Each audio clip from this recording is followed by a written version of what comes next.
Jsem slyšet? Jsem. Tak, dobrý večer. Tak jsem rád, že jsme se tady sešli v tak hojném počtu. A není tomu přidám. To už takhle? Jo. Tak dobrý večer. Vyšla nová knížka, tátová, poslední jeho sbírka, tak ji tady oslavíme. A já jsem tady v podstatě jenom tak jako technicky, abych ten pořad večera vám pověděl. Takže první promluví pan nakladatel Robert Krumhansl, který ho za chvíli zavolám na pódium. Potom vám tady bude hrát trio Romanovská, Tichý Hrubý a Beátka Romanovská. A ta hudba bude prokládena četbou státový poezie. A to budou, bude číst Vlaďka Machačová, po ní Honza Hanuš, pak Jarda Novák a jako poslední Jirka Beran. A mezi tím uslyšíte tu hudbu. Jinak tady máte pozdech taky obrázky, které si do té knížky nevešly, který jsem udělal a tak jsem vám je tady ukázal, aby bylo vidět ta geneze té knihy. A pak jsem vás chtěl upozornit, že tamhle na baru jsou připraveny nějaké skleničky, takový ty vernisážový, tak si poslušte a po té kultuře tady bude i nějaký jako zobnutí na prostě jídlo. Tak to je ode mě vše a prosím Roberta, aby se ujal slova.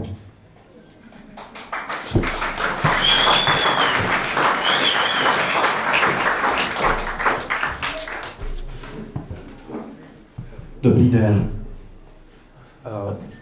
Mám velkou radost z toho, že jste přišli, že vás přišlo tolik a že jsou tady, že je tady spousta milých tváří, které vidím rád buď opět, anebo častěji. Já bych chtěl dneska mluvit hodně dlouho, protože mám velkou radost a je to hodně, co bych chtěl říct, ale když by vám to přišlo už přece jenom dlouhý, tak třeba buďte, nebo prostě řekněte, jak už vypadnu, protože to nebude vadit. Já to pak dopovídám někde u stolu třeba. A nebude to zas tak strašně dlouhý. Tak v první řadě bych chtěl poděkovat těm, kteří se mnou podíleli na přípravě té skvělé knihy. A to je Láďa, jehož ilustrace knížku zdobí, i když ve velmi redukovaném počtu oproti jeho původním představám. A byl to jako moc krásný, neřekl bych souboj úplně, ale v tom dvořákovském smyslu souboj, toho, co vlastně i v těch verších se objevuje, jako ten souboj o tu svobodu, právě prostor. Takže tady ty obrázky si určitě prohlídněte, protože ty v knize nejsou. Ale to neznamená, a s Láďou jsme si tohle, myslím, vyjasnili a mnohokrát vyjasňovali, že jsou horší než ty, které v knize jsou, ale bylo potřeba zkrátka dát něčemu přednost a tu knihu nějak uchopit, ukotvit tak, aby byla nějak vyvážená celkově. Pak chci moc poděkovat Magdě Kolářové,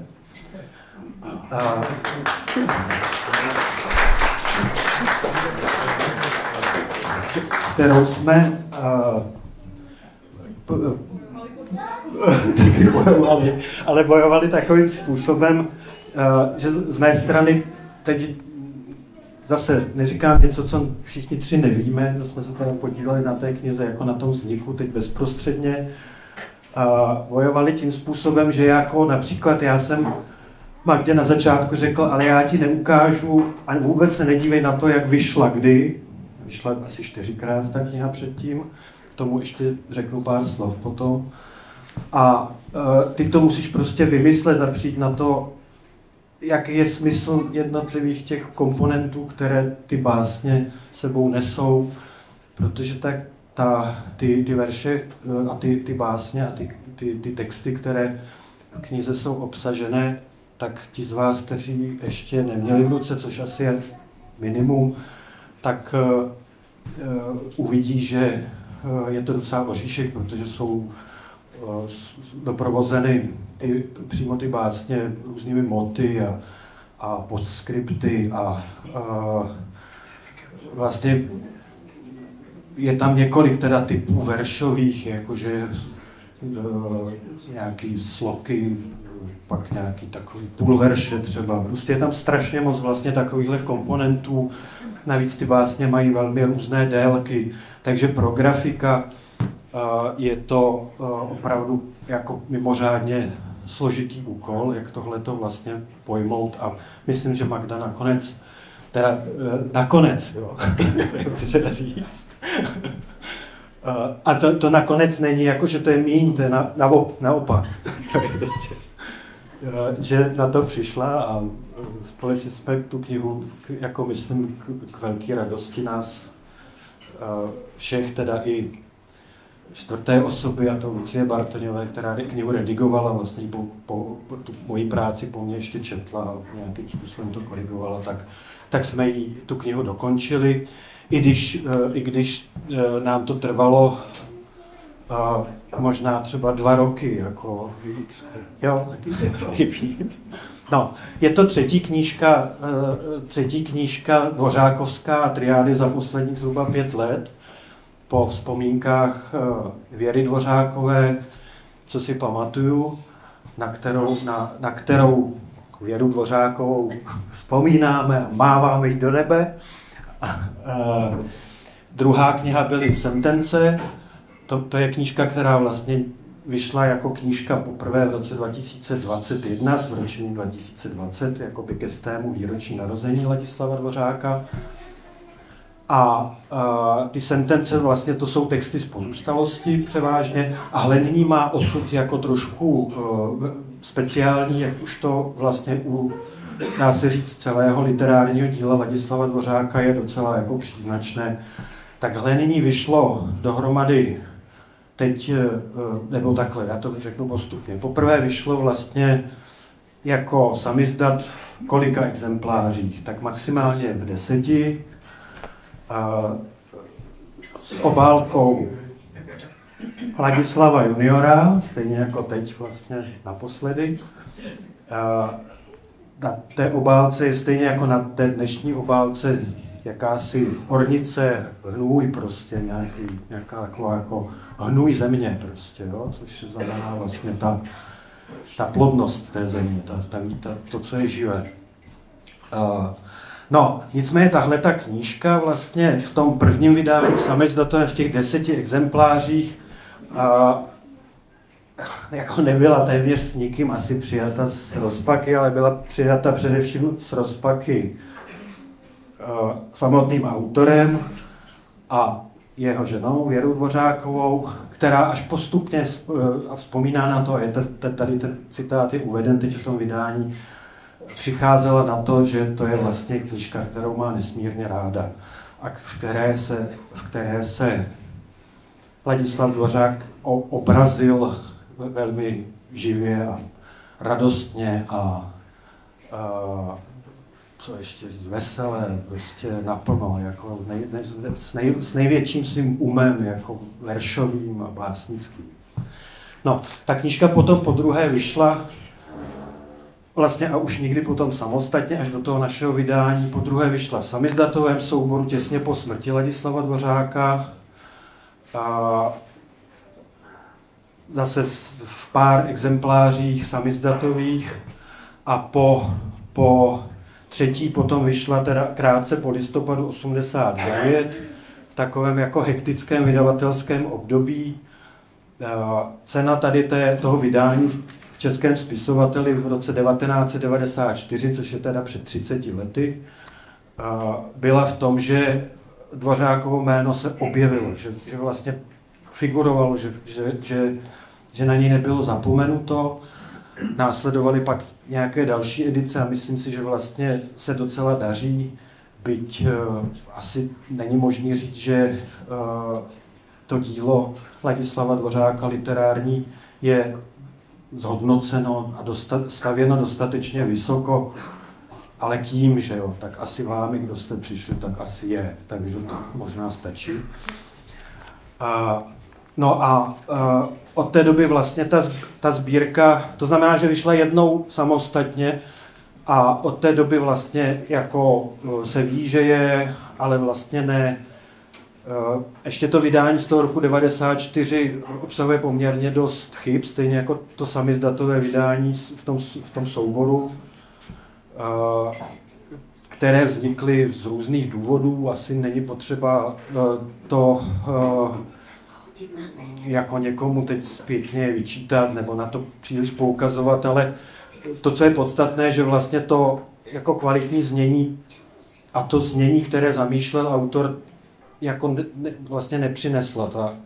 Nepřinesly ty dvě edice, kde je ta sbírka schovaná v rámci toho souboru. Já teď chystám, nebo takhle, ta edice, tahle ta současná edice vlastně je takovým jako počátkem snahy, teda, aby vzniklo souborné vydání básní Ladislava Dvořáka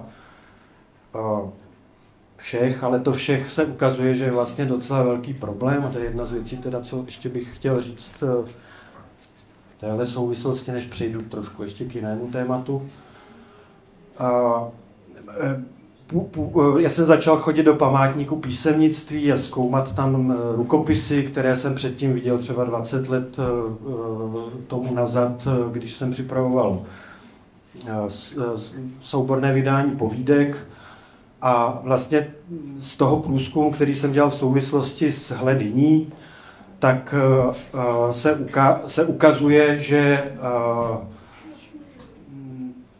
vydat jenom souborné vydání tak, jak vlastně bylo dosud tak, jak byla vlastně ta představa dosud podle těch vydaných sbírek, které jsou nějak třeba po antikvariátech k dispozici, tak vlastně nebude, nebo nebylo by naprosto dostatečné a že zřejmě vzniknou teda minimálně svazky dva, jeden, kde budou texty vydané a druhý, kde budou texty z pozůstalosti, protože je tam jednak velké množství dost odlišných verzí od těch básní, které vyšly a je tam vlastně v té pozůstalosti poměrně velký soubor básní dosud nepublikovaných, čímž chci říct, a říkám to možná příliš rozvláčně, že Ladislava Dvořáka jako básníka vlastně neznáme vůbec dostatečně, že vůbec vlastně nevíme,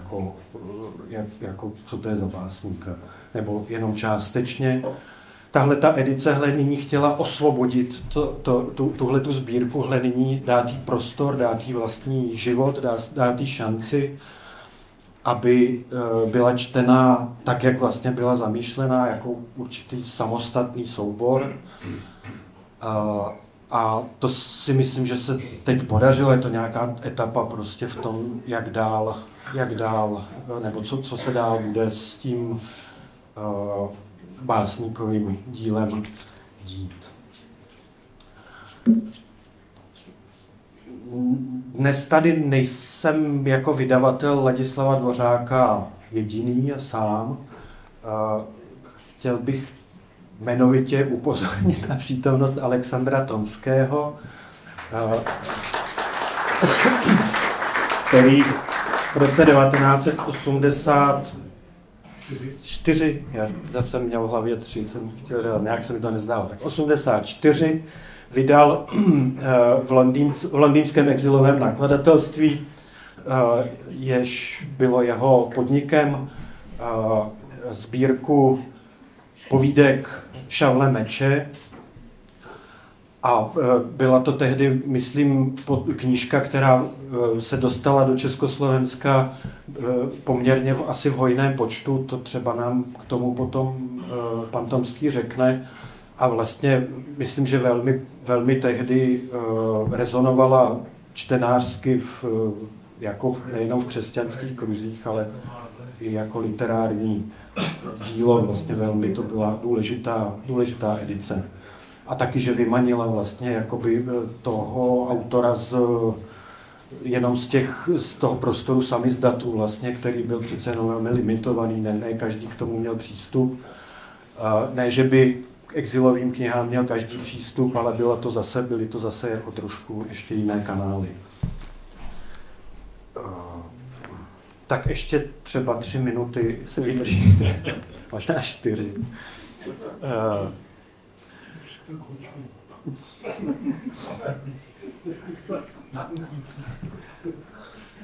V triádě, tohle je teda, to jsou Šavle meče, asi řada z vás tu knihu má nebo ji viděla.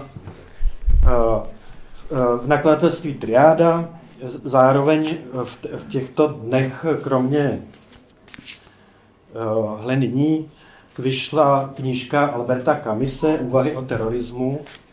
A říkám to proto, protože v té práci, kterou v nakladatelství děláme, máme rádi, když jsou věci v nějakých souvislostech a když jsou nějak propojené.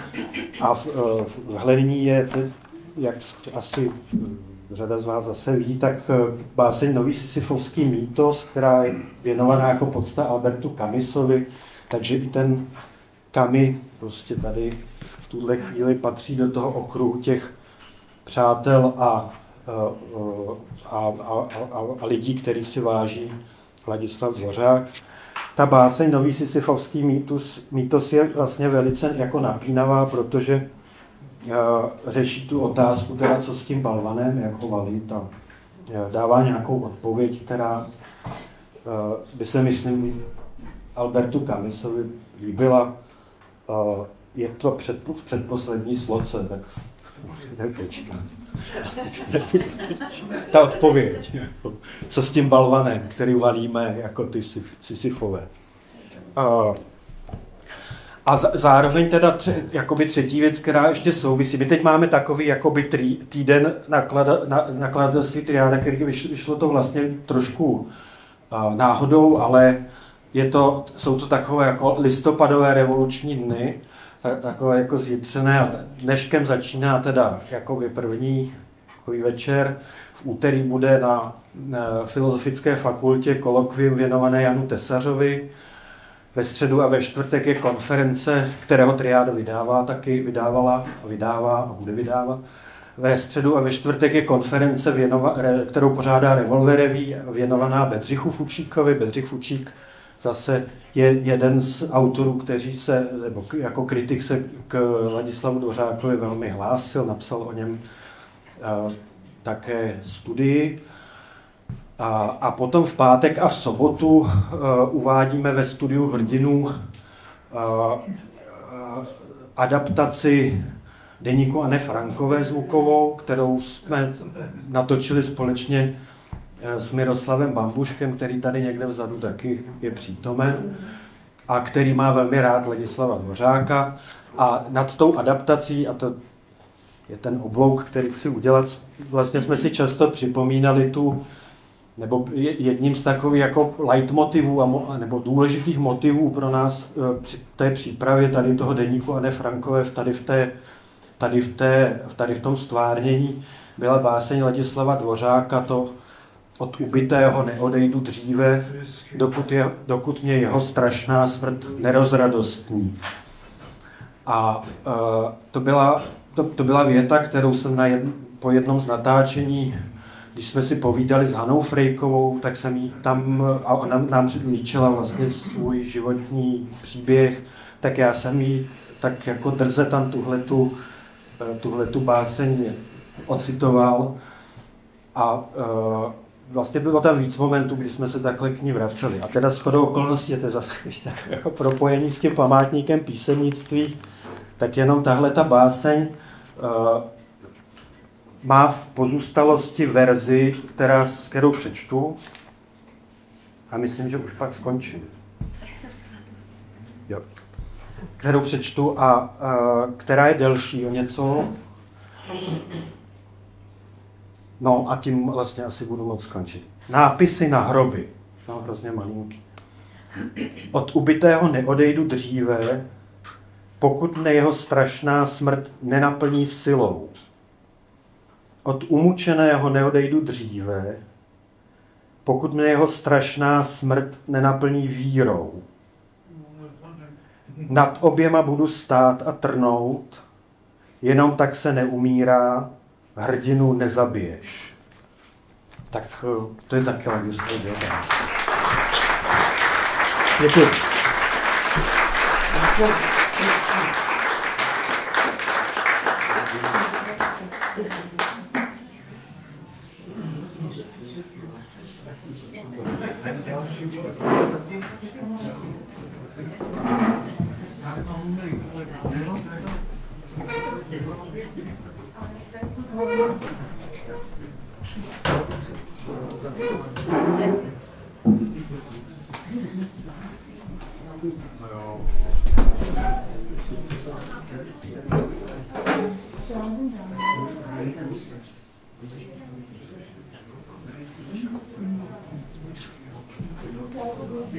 Dobrý večer, já vás taky všechny zdravím. My vám teď chviličku zahrajeme a pak přijdou recitátoři na řadu.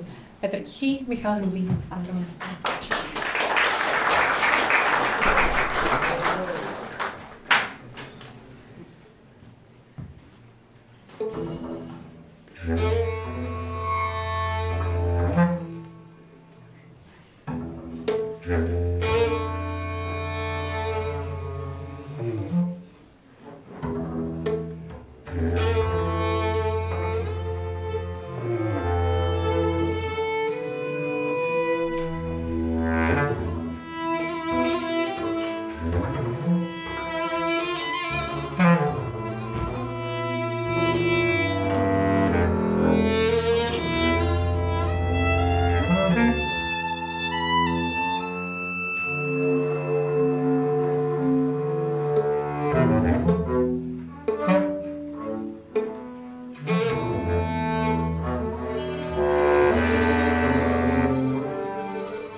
Dvořáková. Dobrý večer. Já bych vám ráda přečetla jednu z básní pana Ladislava Dvořáka. Vítám vás v Tajuplnu. Popravdě, vy jste se mě nenadáli. Zrovna tak já jsem se vás nenadál. Řekněte, zda je to náhoda, anebo zdali nám někdo předem schůzku dojednal. Že jsme tak dochvilně a na vteřinu zde. A každý přesně na místě, ne blíž, ne dál. V podobách, jakých jsem se nenadáli, své vlastní jsem se nenadál. Či chtěl si jinou tvář i jinou roli? Teď vprostřed hry má chvíle jediná. Máš možnost. Zvol si jinou, kteroukoliv. Vždyť bez konce se právě nyní začíná.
Verše v chůzi, každý krok je dobrý, krok nazdař Bůh to počítaje.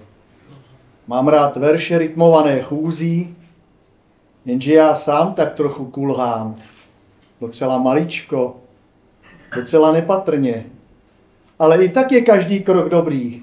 Krok nazdař Bůh to počítaje. Vím, že je dlažba neochvějná a že mé stopy v hlíně nedočkají rána. Vítr s odznakem podzimního listu na prsou hned za patami odnáší i ozvěnu mých kroků a zahlazuje v písku šlépě. Ale i tak je každý krok dobrý. Krok nazdař Bůh je dokonce má velká naděje.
Novák.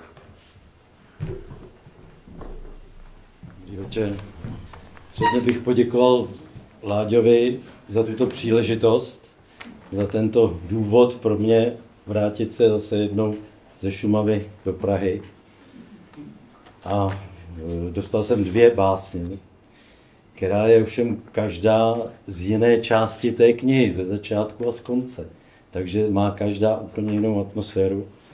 Doufám, že jakožto neprofesionální nerecitátor, ani nerecitátor, ji dokážu tu atmosféru přinést.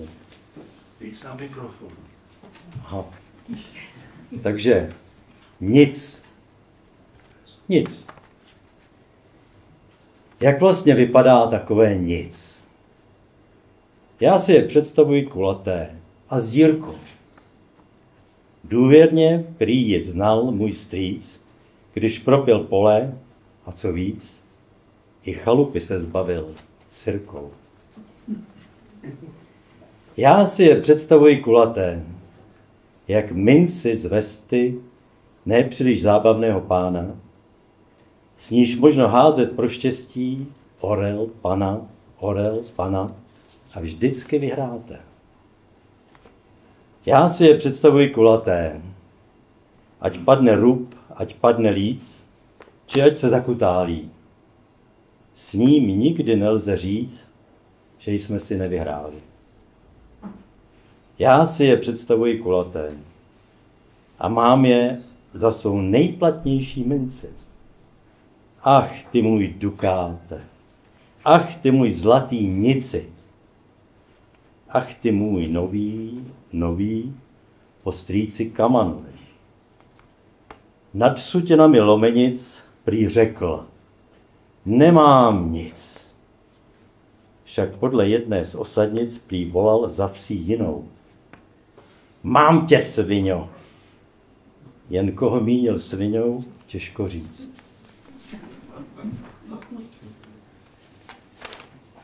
A teď celé jinak. Potřeba bez potřebí. Podsta Iljovi, Iljiči, Oblomovovi. Potřeba bez potřebí například, chci říci z Bůh darma, no zkrátka zbytečná. Potřeba dobrá, předobrá, neřkuli výtečná. Například potřeba nad potřeby, unikat denně ze závitnic netečna. Potřeba dobrá, předobrá, ach zcela jistě výtečná. Řekne se ku příkladu, bídovat tam a nebo tady. Ne, není to stejné umřít hlady nebo z hladu. Pak už jen zbývá zrušit vládu. Však víte, to harampádí, i tenhle požadavek kladu hned vedle zbytečna.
Dvě.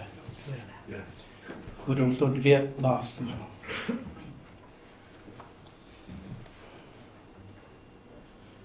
Pouť k černé Madoně na Loretu, který pak básník není negrem. Marina Cvetajevová. K tobě teď s prosbou jdu, má černá matko z Lorety.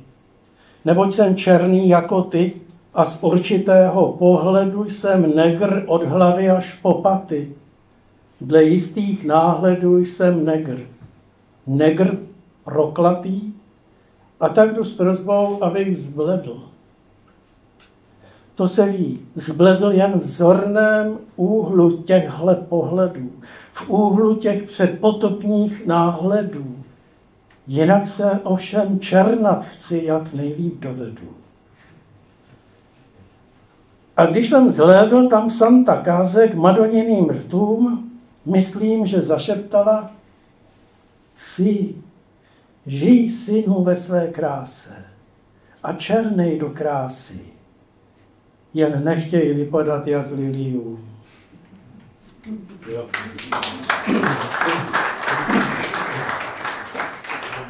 Poslední.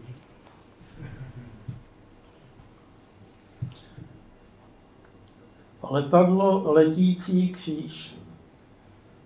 Letadlo letící kříž.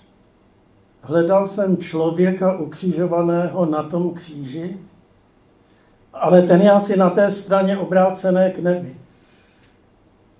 Přesto jsem na jeho trupu zřetelně rozeznával boky ukřižovaného, rozpjaté ruce na křídlech, skřížené nohy. A když se zešeřilo, 3 hřeby zářily.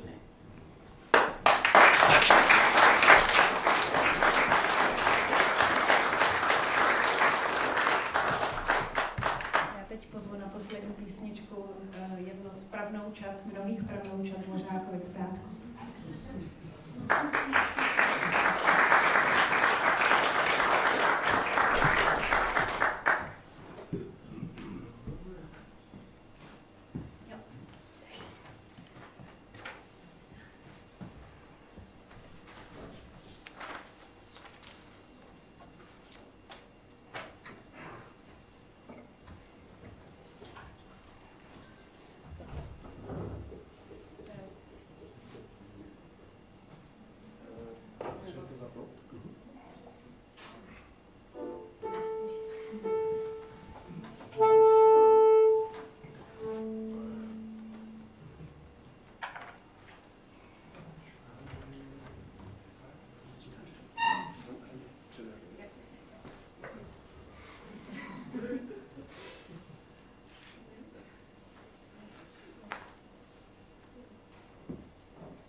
jsme...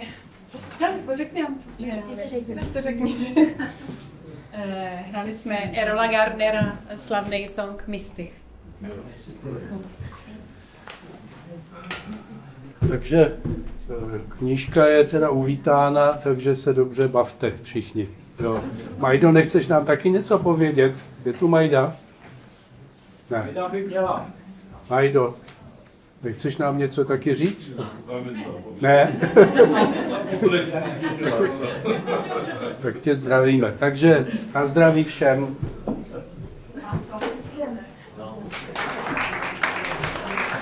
Dobrý večer. Nečekal jsem, že bych tady mluvil, ale samozřejmě jako exilový nakladatel mám různé vzpomínky a můžu vám říct něco o tom, jak jsme pašovali do Česka knihy, což bylo docela zajímavé. Že jo. První věc je, že ten rukopis této knížky neznámého autora, naprosto v životě jsem o něm neslyšel, a jak se ukázalo, mnoho dalších o něm neslyšelo. Vlastně nikoho jsem nepotkal, kdo by ho znal. Myslím, že mi ho poslal Milan Jungmann, jestli vám to jméno něco říká, to byl takový literární kritik, velmi dobrý, kterým jsem vydal protikunderovské eseje v Londýně.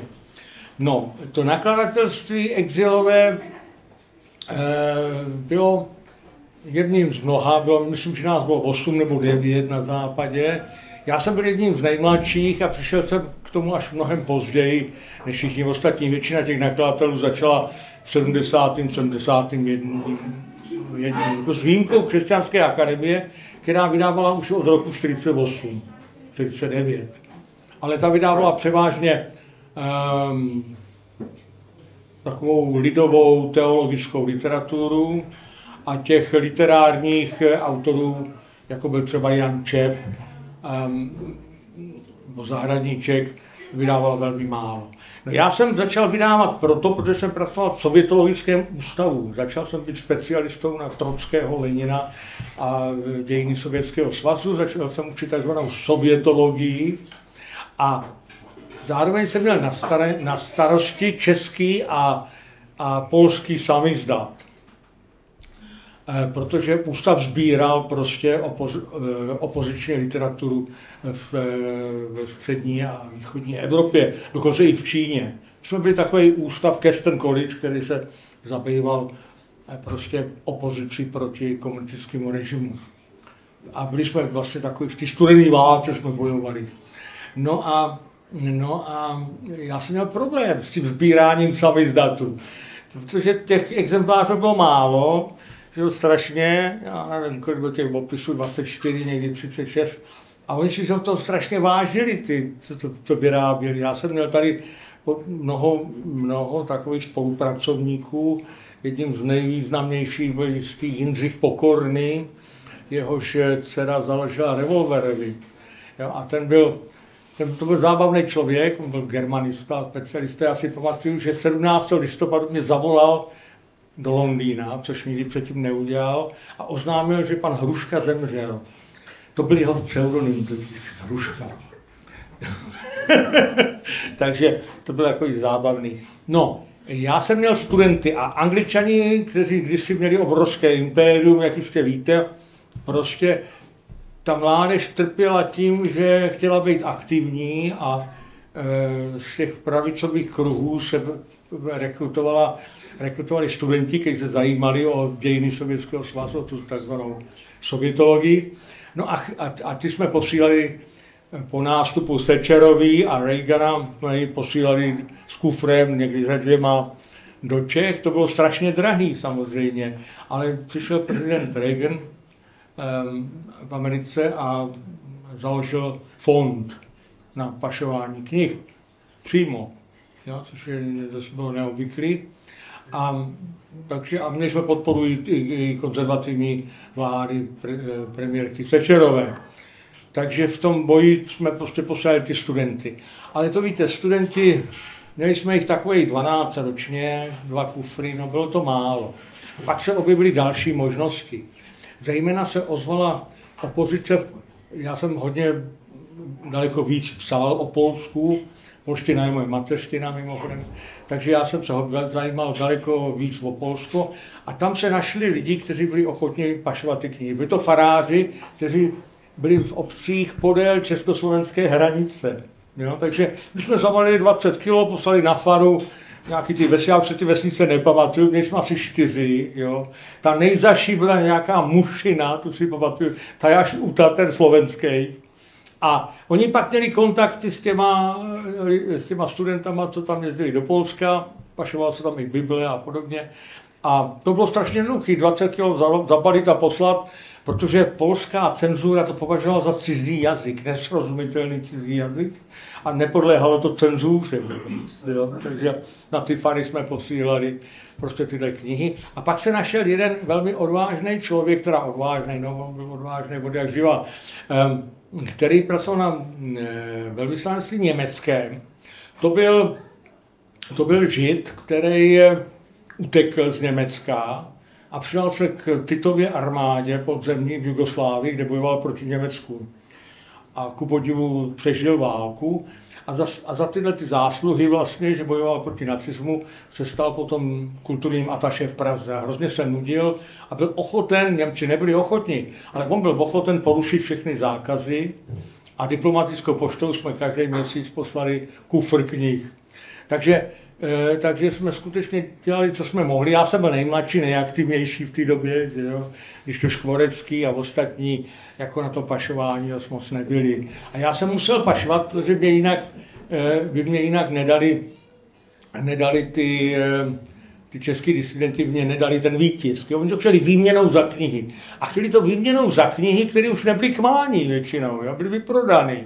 Třeba takovým bestsellerem na západě byla Honzlová, paní Sariverové, která nedávno umřela v požehnaném věku a knížky prostě, které jsem musel já vydat reprinty, jo. A tím vzniklo vlastně to nakladatelství. Já jsem neměl prostě materiál, který po mně chtěli. Takže takhle jsme sbírali. S tím Dvořákem bylo zajímavé, že jsem dostal potom pár takových odpovědí z slovanských ústavů. Na západě, když se na univerzitách slovanský, zejména tam je hlavně ruština samozřejmě, a jako vedlejší je ukrajinština, řekněme, a polština a někde i čeština. Takový ústav je v Římě a v Paříži a v Londýně. Nejvíc je v Americe, tam jich asi 7, protože tam jsou děti českého původu, které se chtějí učit česky, které neumějí, naštvaný na rodiče, že je nenaučili, jo, tak potom jdou na tohleto. A nikdo toho Dvořáka neznal, jo? Mě to překvapilo. To bylo zajímavé. A způsobil takovou mírnou senzaci, jo? Protože tím, že ho nikdo neznal, tak to lidi začali kupovat, kteří si mysleli, že znají českou literaturu, že jo? A byli překvapení, že ty povídky jsou docela dobrý. No. Tak takovou mám zkušenost. Je to dávno už strašně a dnešní mládež už tomu ani nerozumí. Já mám děti, které říkám exilové nakladatelství, co je to exil, jo? Proč jako exil, tak? Jo, jako ta myšlenka národního státu strašlivě odumřela v Evropě a samozřejmě je to i součástí dnešní krize, protože stát, který není národní, si nebude vážit svý literatury.